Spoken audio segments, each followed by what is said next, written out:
Welcome,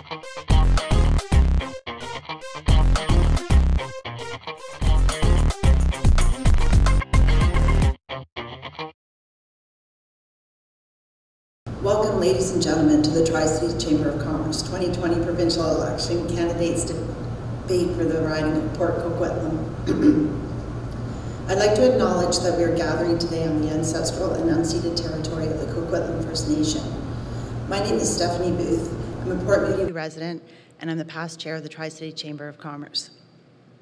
And I'll be your moderator for today. Today we'll be hearing from your candidates of the riding of Port Coquitlam and their party platforms and their plans for our community and province. If you're watching live and have questions, please post in the comments. Questions were pre-submitted and we'll address additional questions if time permits. First, we will quickly go over the format of tonight's debate. Each candidate will have 2 minutes to introduce themselves and their party's platform in an opening statement. After opening statements, our candidates will be asked a combination of questions. There's a number of questions that have been prepared by the Chamber and submitted by the business community. We'll be asking our candidates questions until our time is up here today. Based on random selection, one candidate will have 90 seconds to respond to the questions before the floor is opened up to a 1-minute rebuttal for a maximum of 6 minutes of debate. Debate will be closed if we get off topic and we'll move on to the next question. To finish off, candidates will be given up to 2 minutes to make a closing statement at the end of the night. Candidates, are you ready? Our speaker order predetermined is Eric Minty from the Greens, Mike Farnworth from the NDP, Mayran Zagran from the Liberals. You have 2 minutes and we'll start with Eric. Thank you, Stephanie, for the important land acknowledgement. I'm really looking forward to seeing the completion of the Coquitlam First Nation Business Park. It's truly an inspiring story. Unfortunately, a lot of our First Nations communities across BC don't have the same opportunities. Many have plans to provide sustainable energy that are consistently shut down as they're not given fair market opportunities to sell their power back to the grid. This is wrong and it needs to change. Greens support plans to develop local communities by upholding workers' rights, promoting lifelong education, encouraging entrepreneurship, and providing the social services that people need to keep going through tough times. I share those beliefs, which is why I'm calling for a Center of Excellence for Home Energy Retrofits located in Port Coquitlam. Local jobs, cost savings, and emissions reductions. Everyone wins, and that's how we will move forward. That's what a green recovery means. POCO is my home. It has been for 23 years. I love this town. I moved here to raise a family, and I've taken every opportunity to volunteer as an active member in this community. I'm an engineer, project manager, and an entrepreneur. Very much a get stuff done kind of guy. Like many others, I've been working at home during COVID. And this means I'm spending more time in and around my own community. And it's really highlighted for me the mental and physical health benefits of livable, walkable communities. This is our new reality. We can't just be a car-centric bedroom community anymore, and our plans need to reflect this. The only way we'll get through this crisis is by working together. Everyone was afraid a minority government wouldn't work, but instead, it allowed Greens to bring a lot of really good ideas to the table, helping to create effective policies that are helping people through this pandemic. As Sonia Furstenau said in the leaders' debate, every choice we make right now determines our future. We brought civility, cooperation, and good government. We'd like to do more of that. As your next MLA, I'd like to do more of that.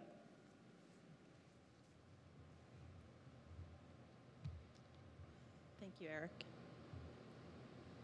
Next up, we have Mike Farnworth. Thank you, and it's my pleasure to be here and to acknowledge that we are on the unceded territory of the Coquitlam Nation. My name is Mike Farnworth. I've called Port Coquitlam home since 1969. I've grown up here. My family's grown up here.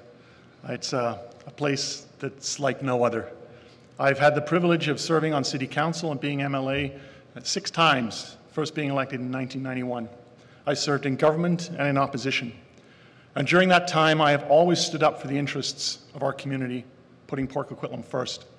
And I've developed a reputation in Victoria as someone who's able to work with individuals of all political persuasions to get things done for my community.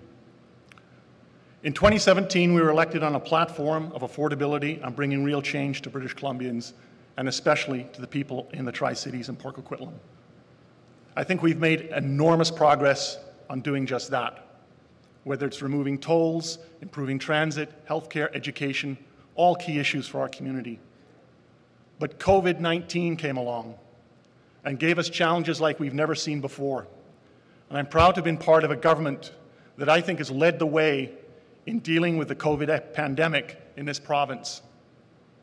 We have dealt and we have sat back and let the experts, Dr. Bonnie Henry, tell us what to do. We followed up by making sure that everybody's involved, not just in the legislature, but in the community, business, labor, you name it. And we've done a lot of work, but there's a lot more to do.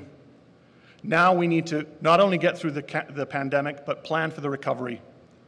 That's what John Horgan has laid out in this election, how we're going to move this province forward, not just for the next year, but for the next 4 years. That's why I'm running for re-election, to carry on the great work and to represent Port Coquitlam and get things done. Thank you. Thank you, Mr. Farnworth. And next up, we have Mr. Zargan. Hello, thank you all for tuning in. My name is Mehran, and it's my absolute pleasure to be here tonight. I'm a lifelong resident of the Tri-Cities, a problem solver, a first-generation immigrant, and a BC Liberal candidate for POCO. I'm not a career politician, but a regular citizen. I'm 31 years old, and I've worked around the world in a technical and a managerial roles and can bring innovative and expertise to the table. As a project manager, I've become highly skilled in risk management, and I can tell you the best method of managing risk is to eliminate it. So I do rather find it irresponsible that our NDP friends knowingly put our community at risk by calling an unnecessary snap election in the middle of the worst health crisis our province has ever seen. Having said that, rest assured that my Liberal team and I have done everything in our power to keep our community safe during our ongoing campaign. What motivated me to run as an MLA candidate was seeing NDP's track record of poor actions over the past 3 years. Actions that have failed to contain BC's opioid and mental health crisis. Actions that have diminished BC's economic advantage at a time when we need it most. Actions that have raised our taxes when we need savings more than ever. Actions that have hurt BC's natural resource sector amongst the most ethical and sustainable in the world. I could go on and on with ICBC, meaningless incentives, and finally capped off by this election call that jeopardizes our community for a selfish political gamble. We need a fresh approach to these problems. We need to restore confidence and rebuild our economy. The BC Liberal platform will make targeted investment in our law enforcement to keep our communities safe. We'll also reduce taxes to make our economy more competitive and keep money in our local communities and businesses. We will make generational investment in transit, roads, and bridges to reduce congestion so that the quality of life we love so much does not get wasted in a massive traffic jam. Thank you so much. Thank you, Mr. Zargan. Now we'll move on to the questions and the rebuttal part of the debate. And so what I'll do is I'll read a question. It'll be directed to one candidate, and then they'll have 90 seconds to respond. And then we'll open it up to 1-minute rebuttals from each of the other two candidates. So on the question of debt and economic growth, provincial response measures to alleviate the economic damage created by COVID-19 will leave a massive debt burden for the next generation government to tackle. A cursory glance suggests this won't be achievable without changes to services or increases to taxes. How does your party plan to address the debt? Directing this question to Mr. Farnworth. Thank you for the question. What's critical right now and what people are concerned about is us getting through this pandemic. Getting through this pandemic in a way that protects families and protects communities, and that's what our plan does. In terms of how we are making and focusing our expenditures, we passed in the legislature the budget of $5 billion in terms of recovery. We want to make sure that, the relief that we are doing is in fact targeted to those areas that need it most. We know that you are not going to be able to balance the budget in the next few years. Everybody acknowledges that. Leading economists acknowledge that on all areas of the political spectrum. So what we're doing is making sure that we've got targeted investments that will allow us to protect employment, get people back to work, encourage businesses to invest, and that over the long term, Doing that is going to stimulate the economy, which will allow us to deal with the issues of debt over the longer term. We're already seeing initiatives that we have taken and that the federal government has taken, having that impact in terms of the return of many jobs that were lost when the pandemic first broke out in spring. Thank you very much. Now I'll call on Mr. Zagran to rebuttal. Thank you so much. Well, this pandemic has caused half of the households to have a member that is expected to lose someone in their family to jobs. A third of the people cannot pay their rent and bills. And every livelihood that we're talking about is at stake. What our party is doing is looking at reducing or eliminating PST for 1 year and reducing it for 3% the next year. What that will do is it will stimulate the economy. It will have an impact on every citizen of British Columbia. It will have $1,700 roughly for a family of 4. Once the family of 4 can have that support of money, they will be able to use that money to support our local businesses, and that will help us with the local businesses. Also, we are going to eliminate the 2% business income tax, which will take the pressure off the local businesses. We will deliver emergency funding for BC's hardest hit by pandemic through a loan guarantee program for the province's more than 90,000 tourism. Thank you, Mr. Zagran. Now, Mr. Minty. Well, I fail to see how eliminating the PST how is that going to help anybody? Like, people are out of work, and you know, people need to get back to work, and man, you talk about PST. This is a tax cut for the rich, and you know it is, because the things that we pay PST on already, they're already taxed, or the things that are PST exempt are the things that you know, groceries, things that people that are struggling to get by. It's not going to affect those people. It's going to affect the people that are already working. We're not going to have a shopping spree because you cut the PST. It's silly. But I really want to talk about some of the immediate relief measures, and I haven't heard anything specific from the NDP either. And we're talking about rent subsidy programs. We're talking about helping small businesses just get through the winter right now. And the fact that we're here debating instead of governing.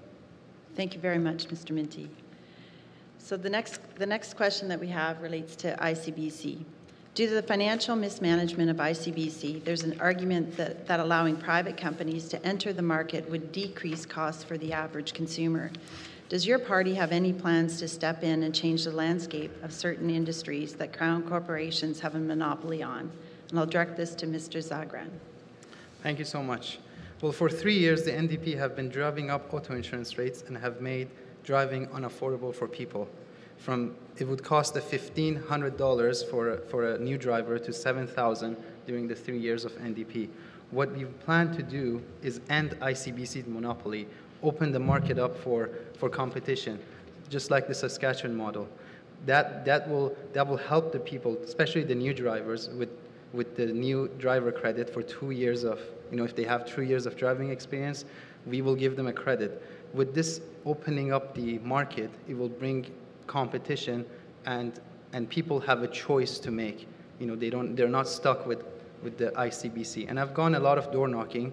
Of course, I'm following the protocols of COVID-19, but a lot of people are very happy with this novel idea, and I think it's a good thing to do to bring competition to the table. Thank you. Thank you. So now time for rebuttal. So let's start with Mr. Minty. Well, I think we want to be tinkering around the edges with ICBC. We certainly don't want to be overhauling it completely. I know that there's a new funding model that's out. We should be we need to wait to see the impact of that, and that's going to come in the new year. Listen, competition is good, but there's no evidence to support that a complete overhaul of ICBC and completely privatizing it. There's no evidence to support that it'll actually work. And BC is not Saskatchewan, I'm sorry. I've got 3 kids, right? And they're all driving, one's learning. And I know how expensive insurance is, particularly for young drivers. And that needs to be addressed, but overhauling ICBC is not the right way to do it. There are some changes that can be made. Parts of it could be privatized. I don't believe that the liability insurance side of it makes sense to be privatized. That has worked very effectively. We don't need to just bring more lawyers into it. Like if you look at the models they have for privatized insurance in the States, and they don't work. I mean, you look at Washington State, their insurance rates are comparable to ours. So no, I don't think that overhauling ICBC is the right answer. We do need some solutions, and that needs to be studied, and there are some initiatives that are ongoing. We need to see the results of those, and I think we'll see those in the new year. Thank you, Mr. Minty. Now, Mr. Farnworth. Thank you for the opportunity to answer this. Let's be clear. ICBC worked well in this province under social credit, NDP, Liberal governments for decades. It's within this last administration of the BC Liberals that they plundered the resources of ICBC by removing money from ICBC. They ignored warnings that they were putting the corporation on an unsound financial footing. They had a report that went to Cabinet where they removed 4 pages so Cabinet would not be told the truth about what was happening at ICBC. And now they say, oh, the answer is to throw it open to privatization. Well, if you want to know how that works, go to Alberta, go to Ontario. What we have done is put in place measures which will fix it and put it on a sound footing. We have changed the model to a care-based model, such as they have in Manitoba and Saskatchewan, which has worked well in those provinces under alternating governments of whether they're New Democrat or Conservative, and they've done it for years. That's what's taking place in British Columbia. It will result, next spring, you will start to see a 20% reduction in your premiums. That's the answer to the problems that drivers are facing here in this province, as well as in other provinces. Thank you, Mr. Farnworth. On to the next question, which is health. A recent Angus Reid survey found that healthcare was the #1 issue for voters 55 and over in BC. While COVID-19 has been front and center, the province is still facing issues with the opioid crisis, mental health among homeless population, and more. What health investments is your party prioritizing, and why? And I'm going to start with Mr. Minty. Thank you. So, green philosophy on health is prevention-based. We spend way too much money on our healthcare system needlessly because we haven't focused on prevention up front. And there's still groups that are left out of the healthcare conversation. You know, groups like people with mental disabilities, and they face deplorable health outcomes, and it's simply because we haven't focused on prevention. And there's so much to do with health and mental health. We have simply deprioritized mental health to the point the mental health ministry has a lower budget than the office of the premier, and that's just not acceptable in today's world. So these are changes that we need to make. We really need to focus more on mental health, funding that properly, and preventative medicine.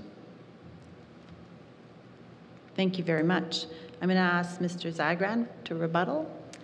Thank you so much. Mental health is an issue that needs to be prevented. We need to hire the right people to have a correct infrastructure and to be able to address it. Our party's platform is to increase funding by $58 million to help those mentally challenged people and those people with need. We need to have the infrastructure and the resources to tackle these challenges. What has happened in the opioid crisis is it's a second pandemic or a second health crisis that is also happening.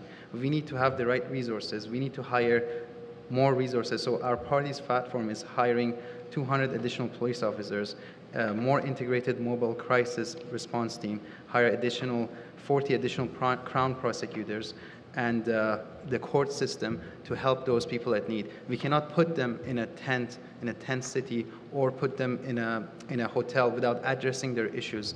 We need to have the infrastructure and the people that are able to support them. So that is what our party is about. We need to hire the correct people. We need to help reduce their issues, and we need to support them. That is what our party is going to do. Thank you. Thank you, Mr. Sargon. Mr. Farnworth? Thank you for the question. Under our government, we've put more than $1.6 billion additional into healthcare. We've announced the creation of and the building of 13 new hospitals throughout British Columbia, 21 primary urgent care centers that will bring together physicians, nurses, nurse practitioners, counselors, nutritionists in one location. The first one was announced here in the Tri-Cities. That will have a significant impact in terms of ensuring that people get the care that they need and have access to the kind of care that they need, but also to take pressure off our emergency ward system. We've eliminated healthcare premiums, which the BC Liberals doubled when they were in office. That's a significant saving to the people of our community. In terms of mental health, we've invested more than $300 million, and yes, we have created the first standalone mental health ministry of any province in this country. And yes, it has a budget of $10 million, and it's funny that they like to criticize that because they quote the Premier's office budget is bigger. The reality is this: if they understood how our healthcare system works, the integration that takes place in our hospitals and the delivery of mental health services, they would know that that money that provides the services rests in the Ministry of Health.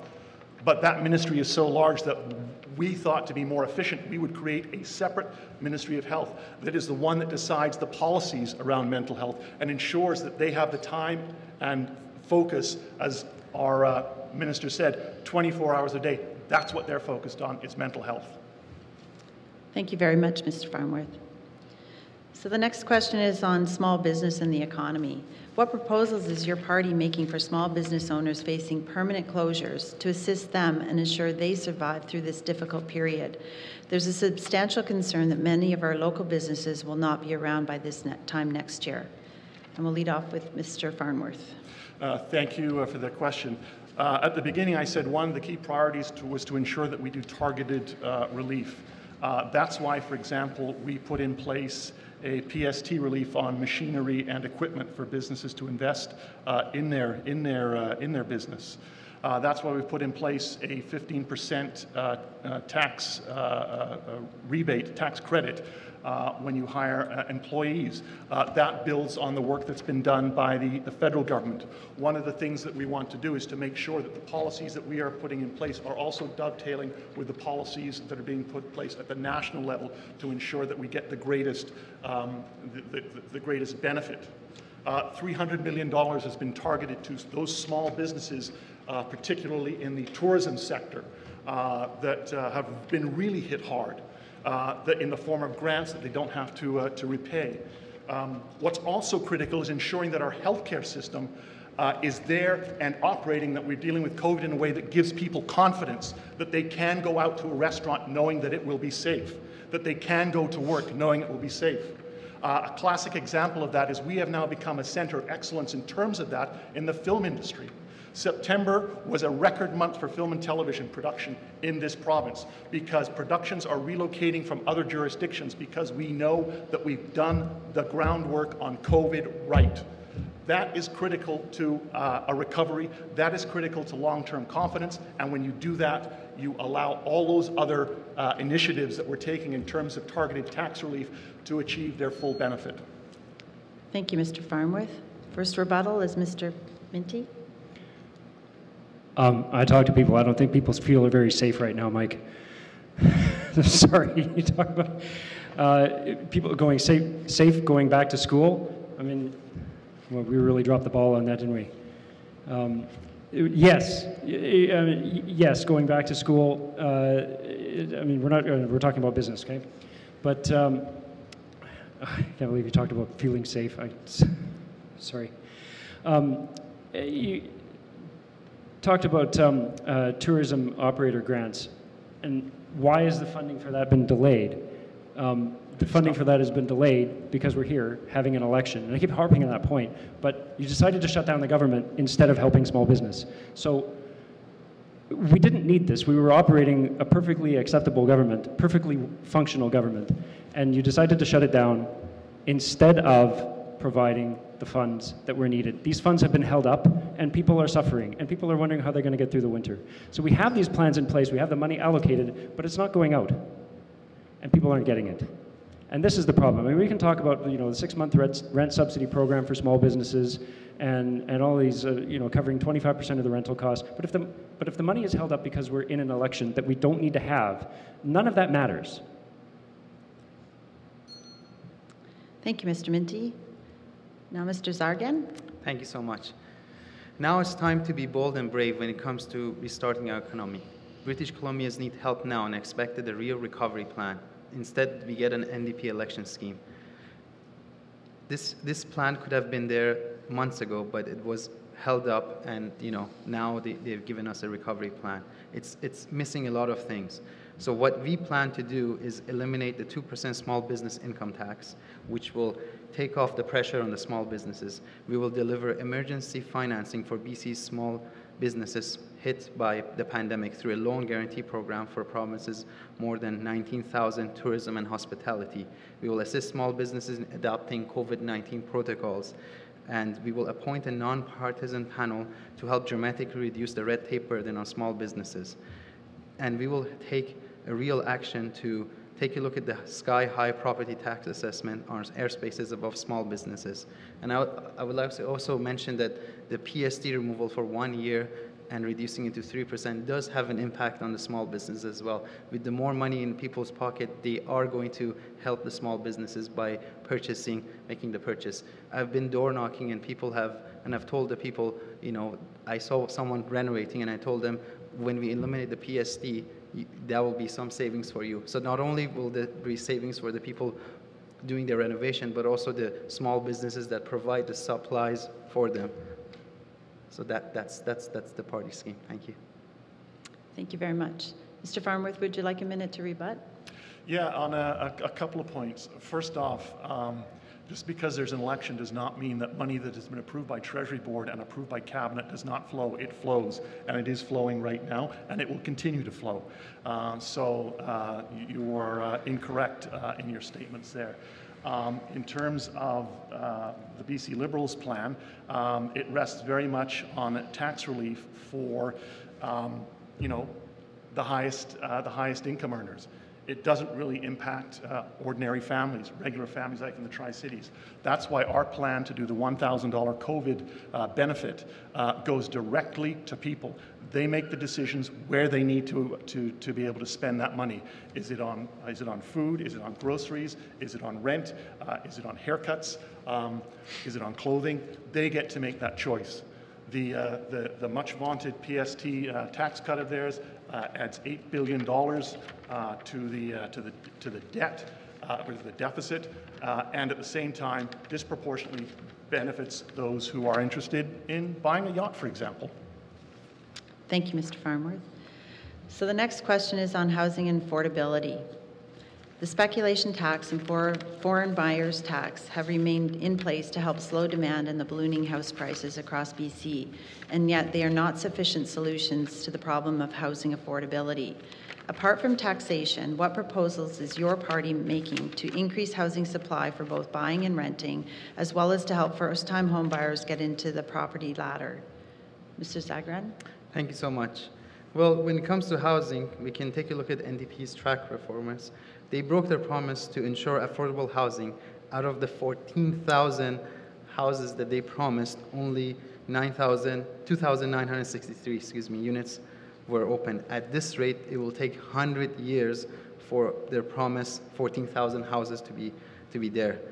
And that is and also the strata, there was a strata increase of 1,000% for their insurance premium. What we plan to do is replace the speculation tax that the NDP has to a true speculation tax. That is for the people who are doing condo flipping. And also, we want to have tax relief measures and instilling funding for municipalities such as POCO to, to help them see what we can do for the people in POCO to help them with their permits and tax permits. And we will work with I will work with the municipalities to review the property tax. So what we want to do is have a plan to have affordable housing instead of fake and empty promises. Thank you. Thank you, Mr. Zargran. Mr. Minty, would you like to rebuttal? Yeah, housing affordability, it hasn't gotten any better. And because, particularly looking at renters, right? We know that 43% of renter households pay more than 30% of their income in rent. And so we need to do something to address this. And we mentioned strata insurance. The rising cost of strata insurance is something that a lot of people are very concerned about. Now, we do know that the BC Financial Services Authority is investigating, and that investigation is underway. As soon as they have a report, we really need to have a task force set up to develop some real solutions to this. The speculators tax hasn't been effective. It hasn't changed anything. How prices continue, right? I mean, during COVID, we've seen a slowdown, but it's just housing affordability is just not being addressed right now. So there are a lot of things that we can do. We can be looking more into co-ops, and even just small things like just close the Bear Trust loophole so we can have increased transparency in ownership. And we really need to close the loopholes in the speculation tax. There's too many of them, too many exemptions for foreign owners, satellite families, and that sort of thing. Thank you, Mr. Minty. Mr. Farnworth? Thank you. Well, our housing plan is working. The BC Liberals are wrong. There are right now 25,000 units either under construction or have been completed, and we're on our way to completing our 58,000 units in the first 5 years. The speculation tax has worked. It has freed up more than 11,000 units that have gone into the rental pool in this province. That has a significant benefit on people. When they talk about wanting to get away or do away with the speculation tax, that is a tax that doesn't impact 99.1% of British Columbians. And most British Columbians support it. So who are they benefiting by doing that? Once again, it's the wealthy and the well-connected. They want to get rid of the surcharge, the school tax on homes over $3 million. Again, a $200 million tax break for those who can most afford it. In Port Coquitlam, right now, there is a housing project that is being built. It was a project that I announced back in 2001 when I was Minister for Housing in this province. The BC Liberals got elected, and what did they do? They canceled it. It was a project for low-income families. They canceled it. And that lot sat vacant for 16 years because they didn't do a thing. Under our government, construction is underway. Those units are going to serve low-income families and women who are feeling domestic violence. Thank you, Mr. Farnworth. Mr. Zagran, would you like a minute to rebuttal? Yes, thank you so much. The speculation tax that we are proposing to do is for targeting the people that are actually flipping their condos. I think that is what we need to target, not the ones that have under NDP. And also, we need to target the people that are the foreign home buyers that are here, coming here, buying properties, and that has been the result of the prices that have driven up our prices for the past decade or so. We need to target those. And for my good friends that have mentioned that the Liberal plan is not working, I think Liberal plan is about building housing, about recovery, about post-pandemic recovery. And I think what we are proposing here will work and will bring money to every citizen, especially POCO. It will help restart our economy, and it will be an affordable housing for everyone. Thank you. Thank you very much, Mr. Sargren. So the next question is on climate change and the environment. The transition to a lower carbon economy will require buy-in from businesses to make Clean BC initiatives more accessible. Would you support offering more upfront funding and support as opposed to rebates and reimbursements? And what other initiatives is your party proposing to help businesses play a bigger part in the transition to a lower carbon economy while supporting economic growth? And I'll start this one off with Mr. Minty. Well, thank you for that question. This is what I'm talking about right here. So there's a huge opportunity. Port Coquitlam is a perfect place to do exactly this, where we can rebuild. We can have a green economic recovery. What I'm talking about with the Center of Excellence, it's an opportunity to bring stakeholders together, and it would be an ongoing process that we could accelerate the adoption of clean energy solutions for homeowners and bridge gaps, remove barriers. And I think from the latest throne speech from the federal government, there was some federal funding available for that as well. So it brings together entrepreneurs, innovators, skilled trades, construction contractors, homeowners, and supporting services to really accelerate that adoption for homeowners to retrofit their homes, whether it be with electric heat pumps or solar panels or whatever it is, and other solutions as well. And the one element that has been delayed and really needs to happen is the property assessed clean energy solution, and it's a proven solution that helps homeowners to be able to finance these things without breaking the bank, but then they can pay it off over time through their property taxes. So there's all kinds of solutions we bring together. We bring that here in Port Coquitlam. We have all the things necessary to be able to do that, everything right here. So this is kind of one of the big things that is just a very passion for me. Thank you, Mr. Minty. Rebuttal from Mr. Zargran. Thank you so much. Well, I'd like to mention that under BC Liberal government, BC was globally recognized as a leader in climate action. We introduced North America's first revenue-neutral carbon tax, a decision strongly opposed by the NDP. I would like to point out that the carbon emissions have gone up by 3.5% since 2018. I'm a climate advocate myself, and these data is available readily for anyone Googling it. They've gone up from 63.3 million tons for annual emission to 65.5 annual emissions. So, the NDP government has increased the carbon tax, abandoned the revenue neutrality, raising costs for families and at the gas pumps to heat up their homes. So, our plan is to bring back the revenue neutral carbon tax and get away with increasing the carbon tax. And we will follow the federal government's protocols. Thank you so much. Thank you, Mr. Zargran. Mr. Farnworth. Thank you for that question. It's interesting to listen to the Liberals talk about climate change, because when they were in government, they convened a climate change panel that came in with recommendations, and then they subsequently ignored every single one of the recommendations. When we came in, we worked very closely with Andrew Weaver, Dr. Andrew Weaver, leader of the Green Party, and with industry and with environmental groups, and put together Clean Energy BC as our climate action plan. It's focused very much on BC's strengths and advantages around renewable energy, and will allow us to transition to where we need to be over the next number of years. One of the goals, for example, that we intend to achieve is for all new buildings to be carbon neutral by 2035. We're putting in place $105 million to assist industry this year in terms of being able to adapt. We are increasing incentives for electric vehicles. We have made it clear that we have targets in place. There is accountability legislation that requires us to report on the progress that we are making. We have a solid plan. It was done collaboratively, and it's a plan that will work for BC. Thank you, Mr. Farnworth. Mr. Minty, would you like a minute to rebuttal?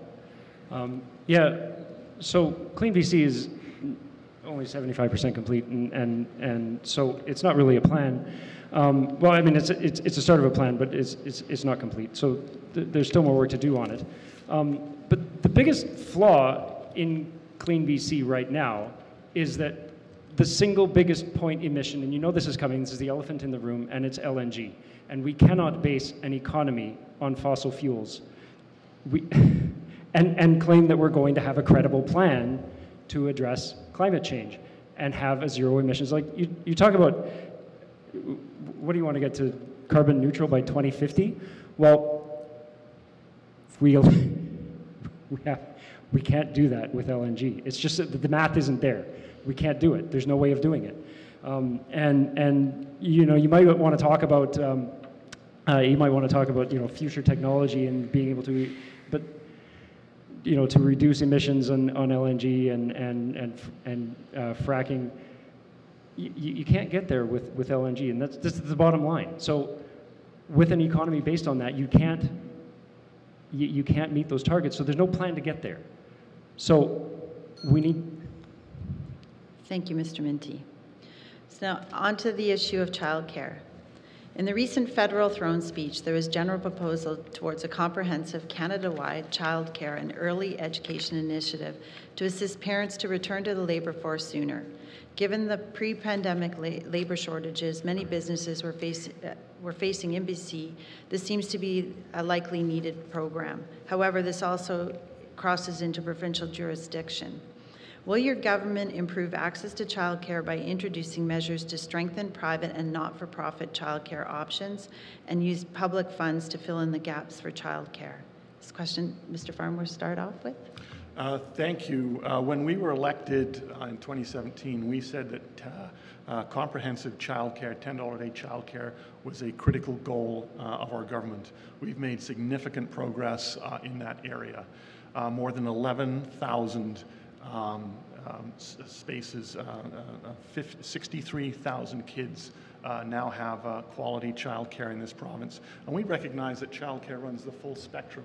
What we want to do is to make sure that what the federal government is doing works for us as a province. And the cooperation we've had from the feds in that regard, I think to date has been very good, and so I'm confident that the changes that they make will work and assist and in fact enhance what we're doing here in BC. Since we introduced our changes in our child care plan in this province, more than $13 million has been invested right in Port Coquitlam alone in terms of reducing child care costs for families in Port Coquitlam. And of that, $8 million went directly into families' pockets. We know that in terms of recovery, but more importantly in terms of where we need to be in of BC's economy, not just in small business, but medium-sized business and large business, one of the biggest concerns of employers is quality childcare. We have a plan, we are implementing that plan is already working. You can contrast that with the Liberals who now say, oh, me too, we have a plan. They say $10 a day daycare. But guess what? If you take the average income of a family in this city of Port Coquitlam of $84,000, most people won't qualify for the $10 a day. Thank you, Mr. Farnworth. Mr. Sargran, do you want a rebuttal? Thank you so much. BC Liberal government will implement $1 billion to bring $10 childcare for low-income families. So I would like to point out it's $10 per day for families with an annual income of up to $65,000. So if your income is anything below $65,000, you will need to pay the $10 per day. It will be $20 per day if your income is up to $90,000, and $30 per day if your income is up to $125,000. We have also promised to bring 10,000 new daycare spaces. We will work collaboratively with the federal government to further expand childcare option, and we will expand training and support better qualified childcare workers. We'll also double the number of midwives graduating in BC every year so that the infrastructure is there for the future generation when they need support. We're going to be there. We are all about investing in the infrastructure and planning ahead. Thank you so much. Thank you, Mr. Sargran. Mr. Minty? Well, the whole early childhood education portfolio is a little bit upsetting. I spoke to Sonia First now about this directly, and I know she was working over the summer very closely, and previous to that with Minister Chen on that, and to have the Premier throw her under the bus the way that he did was quite shameful. And I know that she's very passionate about this and has been working very hard on it. And there's a lot of really good initiatives coming out of it. And that really came about as a result of the cooperation, the collaboration. And there's all kinds of great things coming out of that. But one thing that Mikey didn't mention and that we do need is training for more ECEs in certified programs, establishing professional wages for ECEs. And if you have a $10 a day childcare, and if you have, the way that you want to structure the early childhood education will ensure chronic underfunding of that program, and then you can't also ensure professional wages and have it. It's like this over-constrained problem. So the way that it's structured needs to be rethought, and I think we've made some good progress on it. We're making good progress on it, and we can make more progress on it, again, but we have to be working together and not doing this. Thank you, Mr. Minty. I'm going to go off script just a little bit here and just ask each candidate a question and answer in 30 seconds. It's to do with childcare. If elected, would your government consider a two-tier kindergarten system, junior kindergarten and senior kindergarten, as in other provinces, as a means to address these issues? So I'll start with Mr. Minty first. Yeah, you put me on the spot there. I honestly, I don't know about I don't know about that. I'm not going to try to make something up on the spot here on that. I'm afraid. Yeah, we have to go back to see what the evidence works on that. Perfect. Mr. Farnworth? Yeah, thank you. I'm always careful when someone says, do you want to put in place a two-tiered system? What we want to do is ensure that every child receives quality, equitable care or education. That's why we've invested considerably in early childhood education. So I would want to know a bit more in detail about exactly what's being proposed. What I can tell you is we have a child care plan in place. It's working. As I said, 11,000 spaces, 20,000 spaces in 2 years is a pretty remarkable achievement, and we're going to continue doing that. Thank you, Mr. Farnworth. Mr. Zagran? Thank you so much. I can tell you that as an assistant professor for University of British Columbia, education is very important to me. So Liberal plan to upgrade K2 facilities is very good. We will build new schools throughout the province and ensure options for full-time regular school in a safe environment during the COVID pandemic with home learning and also in-school learning to make sure that the COVID protocols are adhered to. Regarding the question that you asked, I cannot answer on the spot, but it is something that we will take a look at and answer you in the future. Thank you very much. So now we'll get into the next issue of tax. Are there any tax plans that your party is proposing to lessen the burden on businesses or individuals in response to COVID-19? And we'll start this one off with Mr. Zagran. Thank you so much. Well, as I've mentioned, the theme throughout the night is the PST elimination for 1 year and reducing it to 3% the next year. We've heard a lot of opposition to this plan, but we believe this will help the family of four with $1,700 that they can use to help them. And we'll also reduce the small business income tax of 2%. I think it is time to help our struggling economy, help our people, and what the Liberal Party is doing is helping reduce the taxes. We're all about reducing the taxes and creating jobs and helping the small businesses and our most hit tourist industry. So I've mentioned all the tax reductions that we plan to do in our businesses, and yeah, I think it will be a very, very tough winter for all of us, and we need to reduce the taxes. We need to stimulate the economy. And to the gentleman of the Green Party that mentioned how are we going to pay for that, we're in a wartime economy. We need to make sure that we can get through this. Every Western country is running a deficit, and we can run a deficit. Once the pandemic is over, once the vaccine is there for us, then it will be up to 5 years before we can run a balanced budget. But we need to help our citizens. We need to reduce the taxes. Thank you so much. Thank you, Mr. Zagran. Mr. Farnworth? Thank you. So in our plan, we've laid out the tax measures that we want to see. So, for example, targeted PST in terms of machinery and equipment, encouraging businesses to invest. Maintaining competitive business taxes with other provinces. We have some of the lowest in the country. Personal tax rates that have not gone up for working and middle-class families in this province. In fact, unless you're in the very top bracket, your taxes have not increased.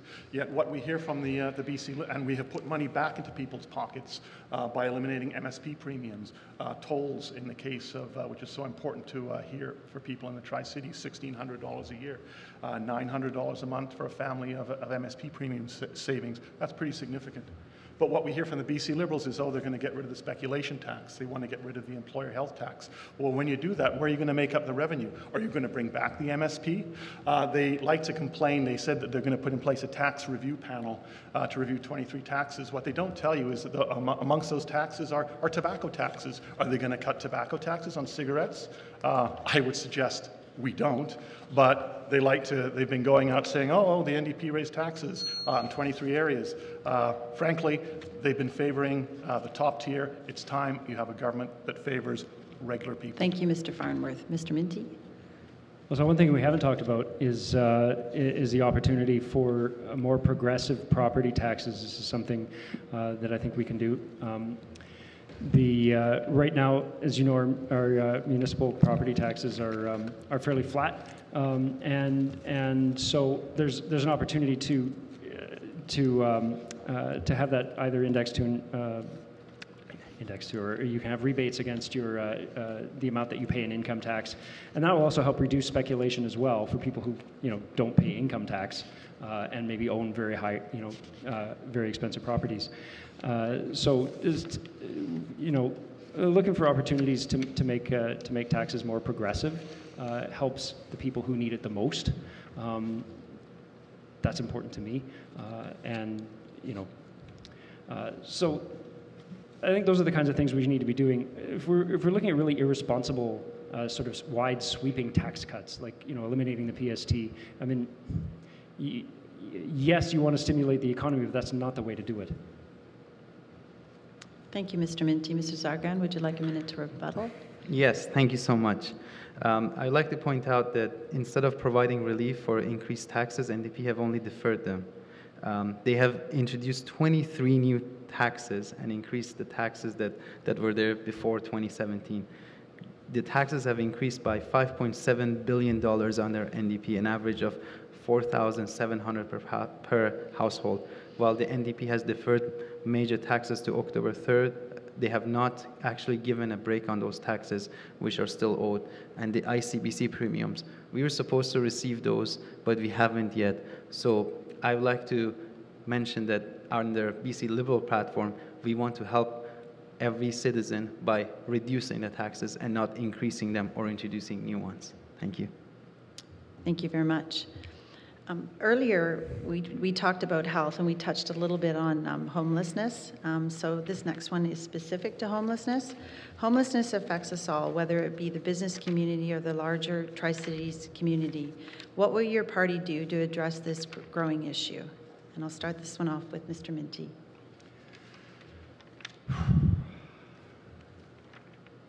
That's a tough one.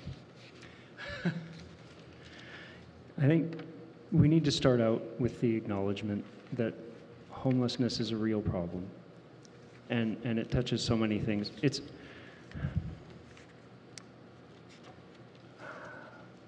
We can't treat homelessness as a crime. I know we've talked about, and I've heard some people talking about, getting tough on homeless people and evicting people from homeless camps and things like this. This is not the way to address the issue. Now I know that if you look at what the federal government is doing, seems to be, whether they want to or not, they seem to be moving in the direction of a basic income, and that's something we definitely support. And we'll work together with the federal government to provide a basic income for everybody. Low-income rental housing supports and these things. So everybody deserves a place to live. And this is basic. I don't even know why we shouldn't even be having this conversation, but we are. And things haven't gotten better for people. There's more people than ever, and it's a growing problem. And it hasn't gotten better under the Liberals, and it hasn't gotten better under the NDP. But we need to start from a place of kindness and caring for each other, not putting people in prison for the crime of being homeless. Thank you, Mr. Minty. Mr. Farnworth? Yeah, no, this is a real problem that has been with us for quite some time. Our government takes this issue very seriously. That's why we've created more than 3,800 homes for people who are homeless. Been working with communities to identify key areas where modular housing can go in.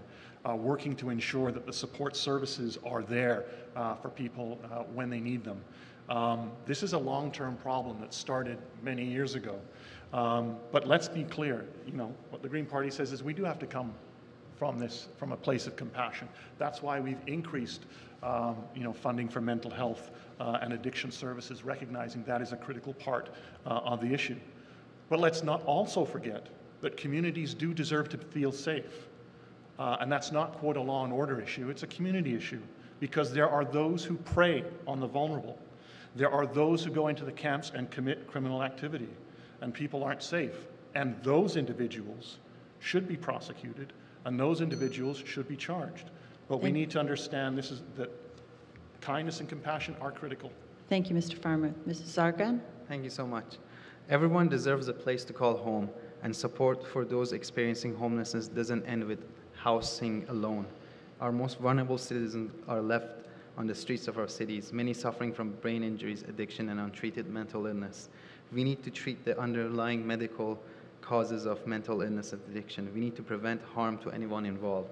NDP have abandoned these neighborhoods and done nothing more than warehouse people who are seriously ill. So our party is moving away from that and trying to solve the underlying issue by providing support and health to those people at need. That is what our party's platform is about, not putting them in a tent or putting them in a hotel where they are suffering and they need support. Thank you so much. Thank you, Mr. Sargon. Mr. Minty, would you like a minute to rebuttal?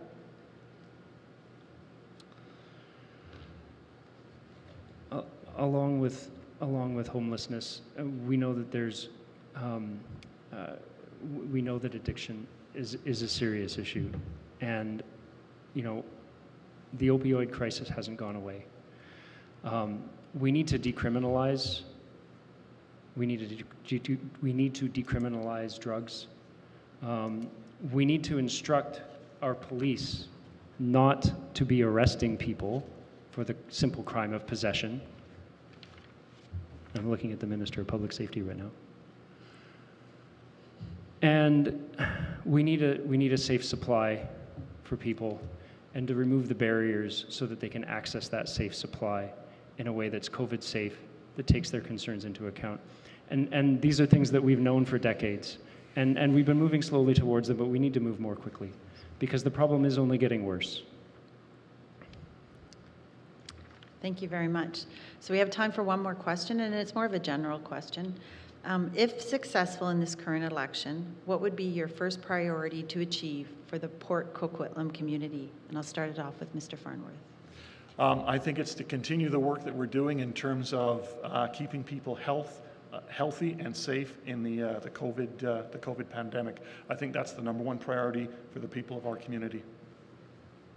Thank you very much, Mr. Zargran. Thank you so much. If elected, I would like to focus on the homelessness issues in POCO and address the people that are really suffering in our communities. That is my passion, and I would like to address that if elected. Thank you. Mr. Minty? Yeah, just as everybody said, we need to get things moving again, and there's funding available for different things, and we need to get that money going, and not held up. And there have been delays, and despite what Mike had said earlier, there have been delays, and people haven't been getting the money that they were promised. So we need to deliver on our promises, and yeah, we need to just deliver on the promises that we've made, and there's more to be done in terms of providing the funding where it's needed. That's the first order of business, and then there's so many other after that. Thank you very much.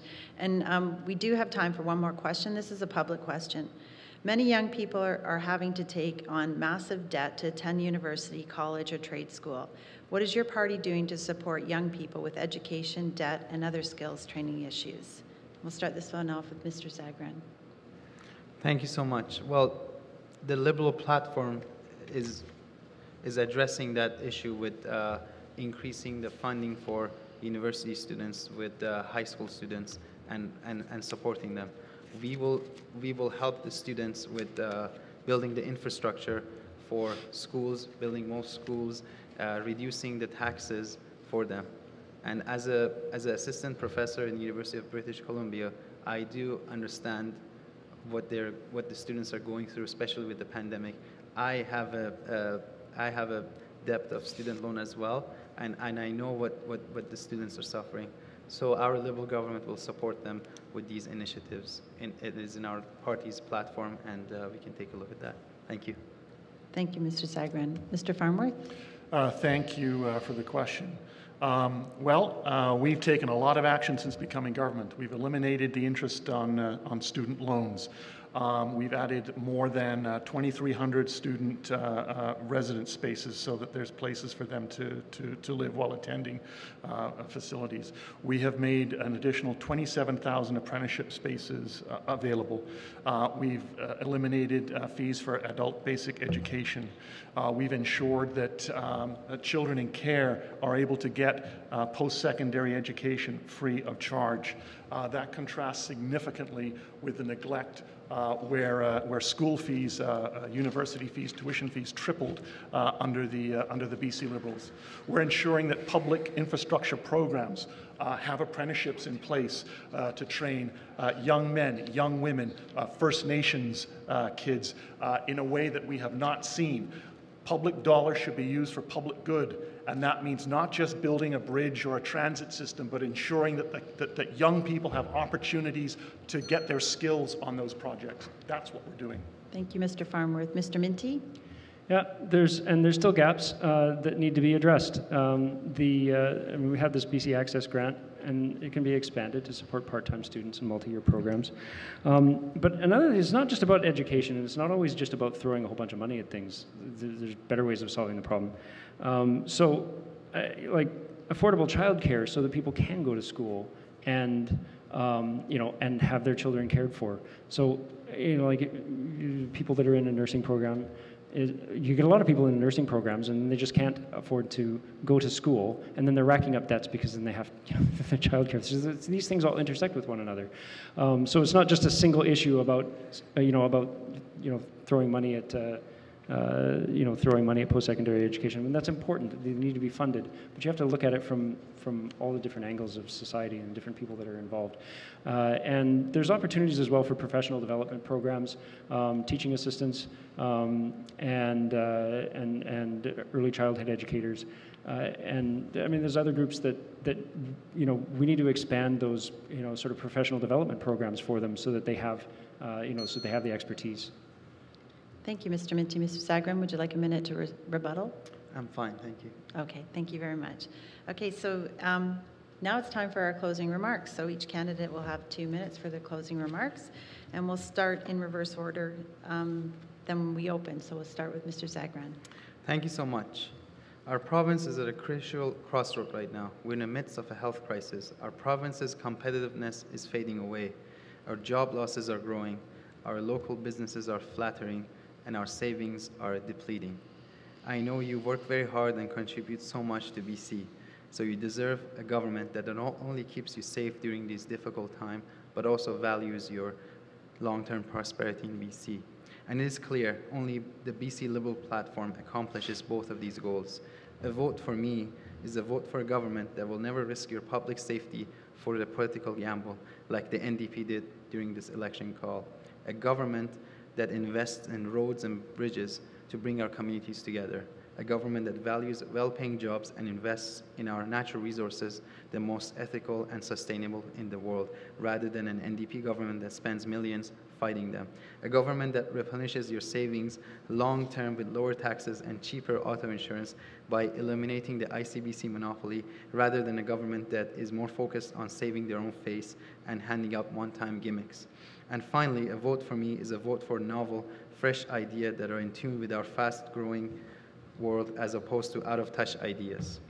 And it is clear we need we can restore BC together. And the first step is your vote for a Liberal government and as me as your MLA. Thank you very much for staying here and listening to us. Have a good night. Thank you. Thank you, Mr. Sarkran. Mr. Farnworth? Thank you, and I want to thank all the candidates who put their names forward in this election. Having done it many times, it is a challenge, and so I just want to thank them for participating in our democratic process. On October 24th, the voters of Port Coquitlam have a choice. They can choose to vote for a candidate who has represented them in government and in opposition, and who understands our community, has called it home since I was a small boy of 10 years old, and have, as I said, developed a reputation to work with people of all parties to get things done and to do what's right for Port Coquitlam. As part of a team led by Premier John Horgan, whom I believe has established himself as a competent premier that's provided competent leadership during a very challenging time with this COVID pandemic. We have a plan to get us through this pandemic together. We have a plan to rebuild and recover in our province over the next 4 years, but that requires a mandate.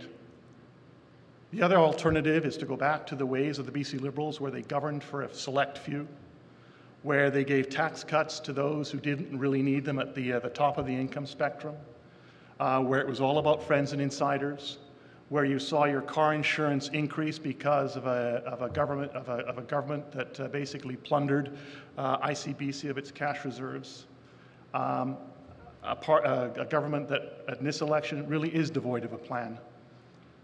I believe that the citizens of Port Coquitlam know which direction to go, which is one of optimism, which is one of hope, which is why I am running for re-election, which is why I am asking for your vote to continue that good work, to ensure that we have a community that we can all be proud of. As I like to tell people, having grown up there, I've walked our streets, our sidewalks, I know the river, I know the mountains, I know the parks, I know our people, I know our community, and I got the passion and energy to represent us well in Victoria, and with your support, I can continue to do that. Thank you, Mr. Farnworth. Mr. Minty? Thank you, Stephanie, and the Chamber of Commerce, and Mike and Mehran for being here tonight. Your presence makes us all stronger. It's so true.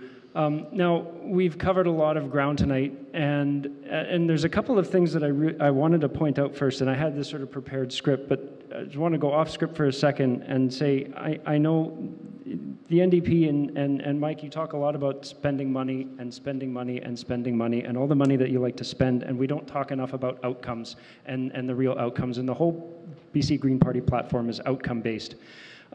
We need to stop wasting money on failing industries and solutions that don't work. We need a moratorium on fracking. We need assistance now for low-income renters, not 3 months from now, and establishing a livable income, working together towards that.